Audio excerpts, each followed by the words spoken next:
صلی اللہ علیہ وسلم۔ فیضان مدینہ سے ایک دو سوال ہم اور لینا چاہیں گے، اگر آپ اجازت عطا فرما دیں۔ جی ایک آدھ سوال اور لینا چاہتے ہیں اگر فیضان مدینہ سے۔ ارشاد۔ پیارے امیر علیہ سنت کی بارگاہ میں السلام علیکم ورحمۃ اللہ وبرکاتہ۔ وعلیکم السلام ورحمۃ اللہ وبرکاتہ۔ اللہ تعالیٰ سے دعا ہے اللہ تعالیٰ آپ کا سایہ عاطفت ہم پر دراز فرمائے اور آپ کے دامن سے وابستگی اور اس میں ہمیشگی عطا فرمائے، اور اللہ کرے دنیا اور آخرت میں سب جگہ آپ کا ساتھ ہو، اور آپ کے صدقے اللہ تعالیٰ ہماری بے حساب بخشش و مغفرت فرمائے۔ امیر سنت کی بارگاہ میں سوال یہ ہے کہ تکیہ جس پر سر رکھ کر سوتے ہیں، بعض اوقات لوگ قرآن پاک پڑھتے وقت بھی اس تکیے کو اپنی گود میں رکھ کر اور اس پر قرآن شریف کا نسخہ اس پر رکھ دیتے ہیں۔ اب وہ پاک ہے نہیں ہے، کس طرح اس کا استعمال ہوا ہے سوتے میں، تو یہ ارشاد فرما دیں کہ کیا اس میں احتیاط ہے، کیا اس طرح کیا جا سکتا ہے؟ شبے سے کسی چیز کو ناپاک نہیں کہا جا سکتا، اور یہ اس طرح کے ادب بے ادبی کا تعلق عرف سے ہوتا ہے۔ اب اس پہ کوئی کبھی غور نہیں کیا کہ آیا اس پر بھی عرف ہے کہ سر کا تکیہ اگر کہ گود میں رکھ کر اس پر قرآن پاک رکھے تو لوگ اس کو بے ادبی کہتے ہیں؟ اس پر کبھی یعنی کہ غور نہیں کیا، شاید بے ادبی نہ ہو یہ، کیونکہ سر کے نیچے رکھتے نا، پاؤں معاذ اللہ کوئی پاجامے پر رکھے تو یہ تصور نہیں ہے کہ کوئی اس طرح کی جرت کرے۔ تو سرانہ تکیہ تو یہ عزت والا حصہ ہے بستر کا، اور اگر کوئی ناپاکی تو وہاں پہنچے گی کیسے تکیے پر؟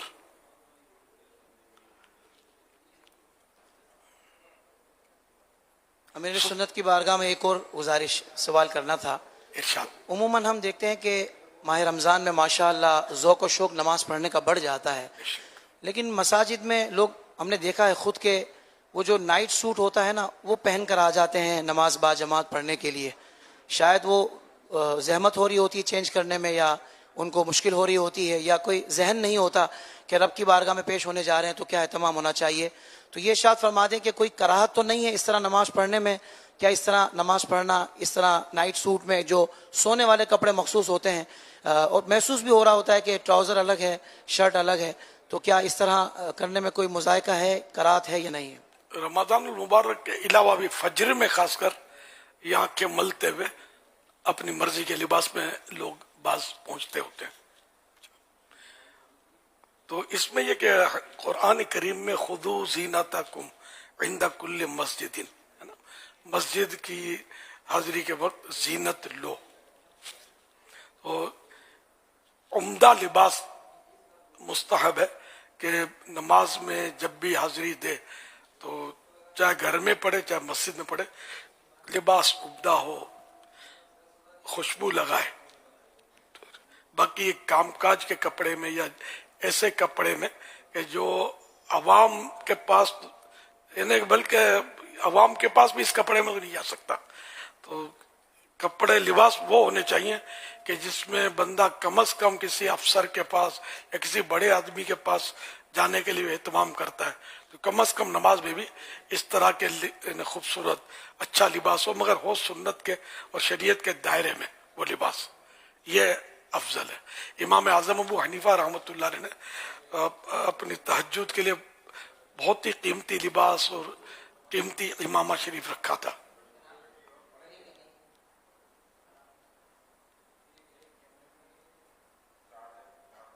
امیر سنت کی بارگاہ میں یہ بھی چاہوں گا کہ بڑا دل ہے، بڑی چاہت ہے کہ حج کی سعادت مل جائے اس سال، تو میں 2 شعر پیش کرنا چاہتا ہوں اسی مناسبت سے، آپ دعا دے دیجئے گا۔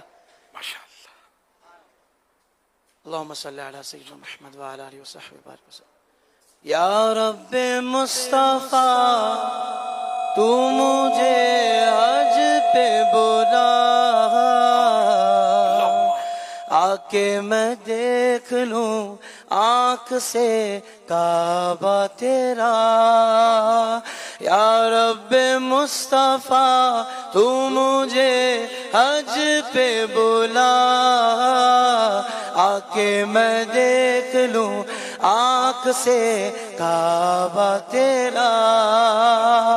حج کا شرف ہو پھر عطا یا رب مصطفیٰ، حج کا شرف ہو پھر عطا یا رب مصطفیٰ، میٹھا مدینہ پھر دکھا، میٹھا مدینہ پھر دکھا یا رب مصطفیٰ، یا رب مصطفیٰ، تو مجھے حج پہ بلا، آ کے میں دیکھ لوں آنکھ سے کعبہ تیرا، یا اللہ یا اللہ یا اللہ یا اللہ یا اللہ یا اللہ یا اللہ یا اللہ، رخسوئے کعبہ ہاتھ میں زمزم کا جام گو، رخسوئے کعبہ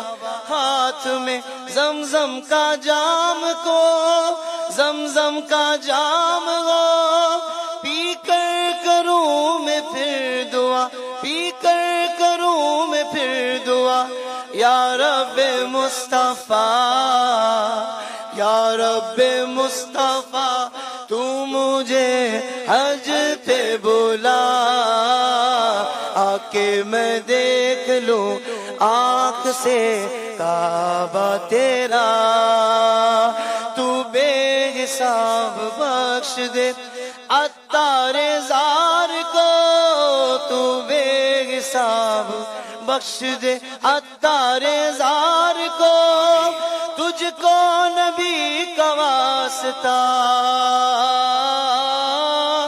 تجھ کو نبی کا واسطہ یا رب مصطفیٰ، یا رب مصطفیٰ، تو مجھے حج پہ بلا، آ کے میں دیکھ لوں آنکھ سے کعبہ تیرا، یا اللہ یا اللہ یا اللہ یا اللہ یا اللہ یا اللہ یا اللہ یا اللہ، آ کے میں دیکھ لوں آنکھ سے کعبہ تیرا۔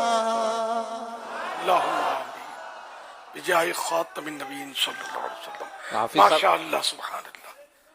حافظ صاحب نے اپنی وہ نیت بھی نہیں بیان کی جو سب بیان کرتے ہیں، مدنی فیس مدنی انشاءاللہ۔ پہلے تو حافظ کبھی صاحب، کبھی قافلے میں جاتے تھے، اب حافظ صاحب، مصروفیات شاید بڑھ گئی ہیں۔ حافظ صاحب اکیلے نہیں ہیں، حافظ صاحب کے ساتھ 3 اسلامی بھائی اور بھی ہیں، اور ماشاءاللہ حافظ صاحب کے شہزادے بھی ہیں، تو اگر یہ سارے مل کے یہ اور امیر علیہ ٹائم السلام اگر یہ پورا ہونے کے بعد ان کو اسپیشل پیکج ملا ہے، ماشاءاللہ۔ اب تو ہٹ جاؤ، ایسا تگڑا پیکج ان کو بھی دینا چاہیے کہ بس مدینہ مدینہ ہو جائے۔ بابا جان الحمدللہ آج وہ مفتی قاسم اتاری صاحب کی جو تفسیر قرآن الحمدللہ جو شائع ہوئی ہے، تعلیم القرآن، تو میں نے الحمدللہ وہ آرڈر کر دیا ہے، الحمدللہ وہ پہنچ جائے تعلیم گی۔ میں القرآن نیت کے کی، آگے کوئی لفظ ہے؟ میں نے نیت کی انشاءاللہ کہ اس کو مکمل پڑھوں گا جلد انشاءاللہ، انشاءاللہ۔ اور مدنی قافلہ تو محرم میں تو الحمدللہ پکا ہے، ہر مہینے ہر سال جاتے ہیں۔ الحمدللہ۔ اچھا ماشاءاللہ۔ بس بابا چاہتے ہیں کہ آپ کی نظر میں رہوں۔ کل ہی ایک اسلامی بھائی پوچھ رہے تھے کہ بھائی آپ کیسے مطلب اس طرف آئے ہیں، یعنی اس کام کی طرف کیسے لگے ہیں جو الحمدللہ علماء کرام کے ساتھ جو نشستیں ہوتی ہیں علم دین کے حوالے سے۔ میں نے کہا یہ سب میرے مرشد کا فیضان ہے، سب میرے باپا کا فیضان ہے، ہم تو اس ٹائپ والے تھے ہی نہیں، مطلب ماحول بچپن سے اچھا ملا ہے، مگر پریکٹیکلی اس طرف لگنا اور علم دین کی طرف لگنا۔ وہ پوچھتے بھائی کیسے، میں نے کہا وہ جو مدنی دورہ ہوتا ہے نا اثر کے بعد، علاقائی دورہ برائے نیکی کی دعوت جو ایک اصطلاح، تو بولا جب وہاں نکلتے تھے 2-4 لوگوں پر محنت کرتے تھے بڑی ریکویسٹ کر کے، میں نے کہا یار ہمارے سامنے تو سینکڑوں کا مجمع ہوتا ہے، ہزاروں لاکھوں نبی پاک صلی اللہ علیہ وسلم کی نعت پاک کی برکت سے چاہنے والے ہوتے ہیں، تو کیوں نہ ان پر محنت کی جائے۔ اور پھر امیر سنت نے جو مدنی مقصد ہم سب کو دے دیا ہے نا، ہمارا مدنی مقصد کیا ہے؟ مجھے اپنی اور ساری دنیا کے لوگوں کی اصلاح کی کوشش کرنی ہے انشاءاللہ۔ الحمدللہ۔ تو بس اس پر عمل کرنے کی نیت سے بھی اس لائن میں لگے ہوئے ہیں، اس راہ پر لگے ہوئے ہیں۔ امیر علیہ سنت ایک تو استقامت کی دعا کر دیں، اخلاص کی دعا کر دیں کہ فقط اللہ اس کے رسول کی رضا کے لیے ہو، کوئی دنیاوی منفعت کے حصول کی نیت ہو ہی نہ، کاش بس یہ آپ دعا فرما دیں حضور۔ ماشاء بیڑا پار ہو جائے انشاءاللہ، اللہم آمین. اللہ اور یہ پاک قبول ہو جائے. بس بڑی بارگاہوں میں جن کے لیے ہم کر رہے ہیں ان بارگاہوں میں قبول ہو جائے اور بے حساب بخشش کا سامان بن جائے. آمین آمین. اللہ پاک ہم سب کو اخلاص و للہیت کے ساتھ نیکی کی دعوت دینے، دین کی خدمت کرنے، عبادت کرنے، تلاوت کرنے، نعت پاک سننے کی توفیق عطا فرمائے. آمین آمین آمین. بس باپا اپنے قدموں میں رکھیے گا ہمیشہ، اللہ یہ پاک چاہتے نظر ہیں. بد سے بچائے آپ کو. آمین. اللہ کرے کہ مطلب یہ کہ آپ کے ذریعے خوب دین کی اور نیکی کی دعوت عام ہو، نمازوں کی دعوت عام ہو، مسجدیں اللہم آباد ہوں. اللہم آمین. مل جل کر سارے نعتخوان اگر ٹائم ٹو ٹائم مسجدوں میں نمازیں پڑھیں، نیکی کی دعوت دیں، اللہ کا دورے کریں، ہر مہینے 3 دن مدنی قافلے میں سفر کریں، میں کہتا ہوں ہمارے یہاں کا نقشہ سارا بدل جائے. یہی کہ ان کے پیچھے ہزاروں لاکھوں ہوتے ہیں، یہ جو کہیں گے ان کی سمجھ میں آئے گا. یہ اگر نماز کا کہیں گے تو یہ سمجھ میں آئے گا، رمضان کے روزوں کا کہیں گے تو یہ سمجھ میں آ جائے.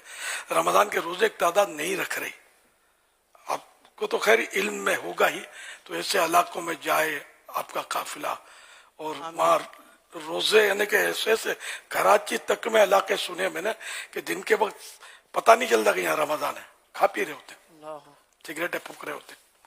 اسوں کو جا کر آپ جیسے مشہور لوگ جو ہیں اگر نیکی کی دعوت دیں گے تو انشاءاللہ بڑا فرق پڑے گا اور یہ معاشرے کا رخ مسجد کی طرف آئے گا، ورنہ خرابیاں بڑھتی جا رہی ہیں. اب ظاہر ہے کہ ساری خرابیاں دور تو ہم لوگ کر ہی نہیں سکتے، لیکن ہم اپنا نام تو لکھوا دیں خرابیاں دور کرنے کی کوشش کرنے والوں میں. انشاءاللہ فائدہ ہی ہوگا، ثواب سے خالی نہیں ہے یہ کام. اللہ. اور یہ نیکی کی دعوت کی برکت ہے کہ آپ یہاں تشریف فرمائیں، ہم لوگ سب یہ مل کر بیٹھے ہیں، ورنہ اس ٹائم پر کون مطلب کس کو مطلب دیکھنے آئے گا، جمع ہوگا، کیسے ہوگا، کچھ بھی نہیں. پہلے ایسے اعتکاف اس طرح کے ہوتے ہی نہیں تھے، بڑے بوڑھے اکا دکا مسجدوں میں بیٹھتے تھے، وہی لوگ منتیں کر کے اور اس طرح بٹھاتے تھے. اور آج اللہ کی کرم نوازی کے ہزاروں لاکھوں نوجوان مسجدوں میں بیٹھے ہوئے ہیں، اور پورے ماہ رمضان کا اعتکاف کہاں تصور تھا. تقریباً 26 مقامات پر پورے ماہ کا اعتکاف ہو رہا ہے. پاکستان میں یا پتہ نہیں دنیا میں یہ عدد ہے، یہ بھول گیا میں. اور پھر وہ کہ 10 دن کا اعتکاف تو ان گنت مسجدوں میں ہو رہا ہے. اس کی بھی فگر ہے، میرے ذہن سے نکل گیا ہے. الحمدللہ آپ لوگ بھی بیٹھ جائیں کہنے کی اعتکاف میں، مزے کو مزہ آ جائے گا انشاءاللہ.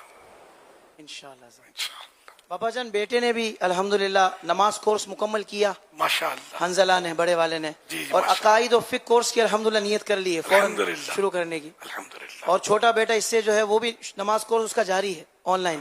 الحمدللہ. الحمدللہ دعا کر دیجیے گا. اللہ پاپا جان ایک استقامت جملہ میں ویسے کہتا ہوں، آپ لوگوں نے بڑی آسانی کر دی ہے الحمدللہ دین کا کام کرنے کے لیے. اب کام کرنا ہے بس، یعنی اب وہ سلیبس تیار ہے سارا. تو میں ایک جملہ کہتا ہوں کہ آپ تو ہمارے مرشد ہیں مگر دعوت اسلامی ہماری ماں ہے. بے شک. دعوت اسلامی ہمیں پال رہی ہے. تو میں کہتا ہوں جو آپ سے محبت کرتا ہے وہ دعوت اسلامی سے بھی ایسی ہی محبت کرے، دعوت اسلامی کے معاملے میں بھی ایسا ہی جذبہ رکھے. ماشاءاللہ. باپا کو ماننا ہے تو باپا کی بھی ماننی ہے. واہ کیا بات ہے مدینے کی. ماشاءاللہ. جزاک اللہ خیر. ماشاءاللہ ہمارے ساتھ ہمارے فیضان آن لائن اکیڈمی کے بھی ذمہ دار ہیں. تو ابھی توجہ یہ دلا رہے تھے کہ حافظ طاہر بھائی نے جس طرح بیان کیا کہ ان کے بیٹوں نے بھی کورسز کیے، تو یہ آن لائن دعوت اسلامی کا ایک شعبہ ہے فیضان آن لائن ان کے اکیڈمی. بھائی میرا خیال ہے درس نظامی سے بھی مشرف ہے ہمارے یہاں. ایک بھائی ہے جامعۃ المدینہ سے، مدنی ہے. جی جی بالکل، مجھ سے چھوٹے ہیں، مجھ سے چھوٹے ہیں احمد رضا مدنی. یہ خاندان سارا سمجھو اپنا یہ دعوت اسلامی والا ہی ہے. اللہ. الحمدللہ. اللہ استقامت. میں باپا میں بتاتا ہوں ویسے ایک بات کہ الحمدللہ میرے والد صاحب جب حج پر گئے تھے 1983 میں، جی جی. تو ان کو حج کی تربیت آپ نے دی تھی اور اکیلے میں دی تھی. یا غوث پاک مجھے یاد نہیں ہے. ماشاءاللہ. جی یہ میرے والد صاحب اور کا پرانا پھر یہ پرانا فیضان ہے باپا، آپ کا پرانا فیضان شہید ہے. مسجد میں شاید میری امامت ہوگی. یہ شہید مسجد میں آپ کی زیارت کی تھی میں نے فجر میں. اللہ اکبر. یہ نور مسجد کا فیضان ہے باپا جان، جب آپ وہاں اچھا اچھا اشاعت اسلام. اچھا. میرا شہید مسجد میں آپ فجر میں میں آتے تھے مطلب نیند میں. بالکل تو اس وقت کسی نے آپ کا تعارف کروایا تھا مجھے. اللہ. ہمارا تعارف و حوالہ آپ ہی ہیں باپا، ہمیشہ آپ ہی رہیں بس. اللہ اللہ. اللہ اخلاص دے اور قبول کر لے. آمین. میرے والدین کی صحت کے لیے بھی دعا کر دیجیے گا اور تمام اہل خانہ اور تمام محبین کے لیے. بس اشارتاً ایک بات کہتا ہوں, آپ نے کچھ عرصے پہلے کرم فرمایا تھا خاص, تو وہ پھر سے ہو جائے تو بس. پبلک میں نہیں کر رہا, میں اشارتاً عرض کر رہا ہوں, خاص کرم فرمایا تھا آپ نے. یار زندہ صحبت باقی. جزاک اللہ خیر. ویسے میں امیر سنت کی موجودگی میں بات کہنا چاہتا ہوں ناظرین کو کہ واقعی فیضان آن لائن اکیڈمی ایسا شعبہ ہے دعوت اسلامی کا, خدا کی قسم بہت بڑی نعمت ہے. یہ ہمیں قدر نہیں ہے اس وجہ سے کہ ہمارے پاس یہ سب ماحول ہے, تو ہمیں اس کی زیادہ قدر ہے, اس کی بھی ہے, مگر جن کے پاس نہیں ہے نا ان کو پتا ہے کہ یہ on line Faizan on line academy کتنا بڑا انعام ہے. بندہ اتنا مضبوط ہو جاتا ہے نا وہاں کورس شارٹ کورسز کر کے کہ بس سبحان اللہ. تو میں کہتا ہوں اب تک جو فیض نہیں حاصل کر سکا جلد سے جلد وہ سلیکٹ کرے کورس, داخلہ لے اور فرض علوم سیکھ لے, عقائد اور فقہ کورس کر لے تو اس کا عقیدہ مضبوط ہو جائے گا. بڑا پرفتن دور ہے, بس مرشد کے دامن سے جڑے رہیں اور جو ہے نا وہ علم دین حاصل کر لیں, بیڑا پار ہو جائے گا انشاءاللہ. سبحان. یا سیدی فیضان آن لائن اکیڈمی میں 55 سے زائد کورسز الحمدللہ عز و جل اس وقت جو ہے نا کروائے جا رہے ہیں الحمدللہ. تو فیضان آن لائن اکیڈمی میں داخلہ لینے کے لیے اور جو کورسز کی معلومات حاصل کرنے کی ہماری ویب سائٹ بھی وزٹ کر سکتے ہیں, اور جو فون نمبر دیا جا رہا ہے اس پر بھی رابطہ کر سکتے ہیں. ماشاءاللہ. مرحبا مرحبا مرحبا. صلو علی الحبیب صلی اللہ تعالی علی محمد صلی اللہ علیہ وسلم.